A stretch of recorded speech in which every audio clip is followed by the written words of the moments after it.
English grammar series. देखिए, grammar family में एक मेंबर ऐसा होता है जिसको ज्यादातर लोग अवॉइड करना चाहते हैं, क्योंकि उनको ये लगता है कि ये कठिन है या नहीं कर पाएंगे। जो भी बात हो, उसका जिक्र जल्दी नहीं आता। देखिए, ट्रांसलेशन वर्क जो होता है ये बहुत इंपॉर्टेंट होता है अपने में। आप किसी को लेटर लिखते हैं, किसी को कोई बात कहते हैं, तो वो हिंदी में कहते हैं, तो इंग्लिश में उसको आप कहिए। वो कैसे कहिए कि पहले आप हिंदी में सोच लीजिए कि क्या कहना है, उसी का आप ट्रांसलेट कर दीजिए इंग्लिश में। लेकिन ऐसा होता नहीं है, क्योंकि लोग सोचते हैं कि यार जो है ये अलग टाइप की चीज है, इसको कैसे कर रहे हैं।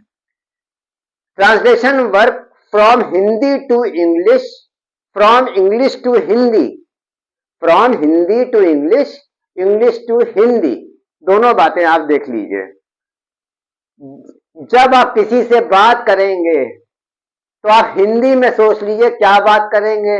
जब आप किसी से कुछ लिखेंगे तो पहले हिंदी में सोच लीजिए क्या लिखेंगे और उसी को इंग्लिश में कर दीजिए। Understand tenses very well. इस काम के लिए टेंसेस का आना बहुत जरूरी होता है।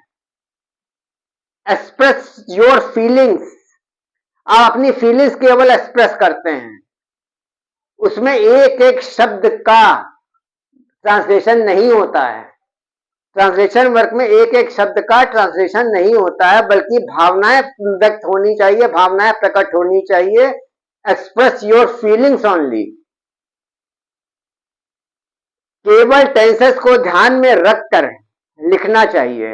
अगर ट्रांसलेशन वर्क में टेंसेस जरूरी होता है, किसी भी चीज में लिखेंगे तो टेंसेस तो जरूरी होता ही है, लेकिन ट्रांसलेशन वर्क में टेंसेस जरूरी है सिर्फ इसलिए कि आप how to translate from Hindi to English.